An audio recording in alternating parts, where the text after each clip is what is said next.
नमस्कार मंडळी, तुमचं स्वागत आहे माझ्या चॅनलवर. मी सविता. आता हे हरभरे आहेत ना, हे रात्री मी भिजत घातले आणि सकाळपर्यंत छान भिजले. स्वच्छ धुवून घेतले, मिक्सरच्या जारमध्ये टाकले लगेच.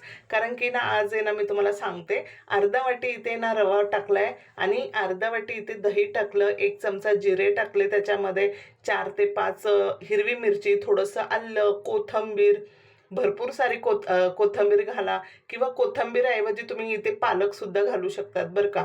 आणि मिक्सरमध्ये ना याला मस्त अशी फाईन बारीक पेस्ट करायची आहे. याला एक तर तुम्ही धिरडे बोला किंवा डोसे बोला, असे मस्त इथे आपण करू शकतो.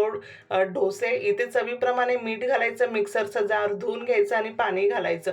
तुम्ही जर डाएट करत असाल, वजन कमी करायच्या मार्गावर जर असाल ना, तर बघा आता काय खायचं काय नाही खायचं असा आपल्याला प्रश्न पडलेला असतो. किंवा तुम्ही जिमला सुद्धा जात असाल ना, तरी सुद्धा तुम्ही हा आहे ना एकदम भन्नाट असा हरभऱ्याचा नाश्ता करू शकतात. आता इथे ना मस्त तेल कडकडीत गरम केलं आणि फोडणी दिली, कारण की मी तेवढ्या वेळात चटणी बनवली, कारण की 10 ते 15 मिनिटं रेस्टला मी ते ठेवलंय वाटून. आणि बघा इथे मस्त चटणी केली. तुम्ही कशासोबत सुद्धा खाऊ शकतात.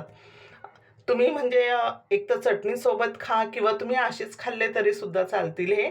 आणि मी मस्त चटणी तेवढ्या वेळात केली. लगेच इथे बघा 10 ते 15 मिनिटांनी पीठ असं आपलं छान तयार झालं. लगेच एकीकडे तवा गरम करायला ठेवायचं. हे पीठ आपल्याला आहे ना असं घट्टच ठेवायचं आहे.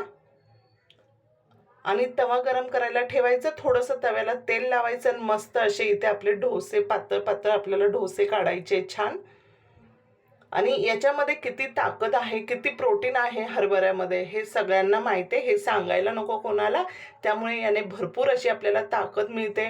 तुम्ही म्हणजे याचा नाश्ता केला ना, 1 किंवा 2 तुम्ही खाल्ले ना, तुम्हाला दिवसभर अजिबात भूक लागणार नाही. एवढं मजबूत हे खाणं आहे. आणि तुमच्या घरात छोटी मुलं असेल ना, तुम्ही मुलांना सुद्धा हे टिफिनला वगैरे देत जा, कारण की ना याने आपली हाडं सुद्धा मजबूत होतात बरं का. तर आता इथे ना ह्या प्रकारे मी छान असे डोसे काढून घेतले. जिमला जाणाऱ्यांनी सुद्धा हे नक्की खात जा. जे वजन कमी करताय किंवा वजन नसेल पण कमी करत ना, तरी सुद्धा नाश्त्याला हे आवर्जून तुम्ही करत जावा आणि खात जावा. आणि इथे मस्त आलटी-पलटी करायची, छान भाजून घ्यायचे. तुम्हाला वरतून थोडंसं तूप किंवा बटर किंवा तेल असं जे काही आवडत असेल ते लावा. नाही लावलं तरी पण नॉनस्टिकच्या तव्यावर खूप छान निघतात हे. मस्त निघतात, अजिबात तुटत नाही. छान आलटी-पलटी करायची, दोन्ही साईडने मस्त भाजून घ्यायचे आणि खरपूस भाजायचे, म्हणजे खायला एकदमच भन्नाट लागतात हे. आणि मग दहीसोबत, चटणीसोबत किंवा जे काही आवडेल त्याच्यासोबत एन्जॉय करा. व्हिडिओ आवडला असेल तर व्हिडिओला लाईक करा, चॅनलला सबस्क्राईब करा आणि तुम्ही सुद्धा नाश्ता करायला या आता माझ्याबरोबर. बघा किती मस्त झालेत ना, एकदम सॉफ्ट झालेत. आणि छान मी चटणीसोबतच एन्जॉय केले. तुम्ही सुद्धा नक्की एन्जॉय करा. बाय.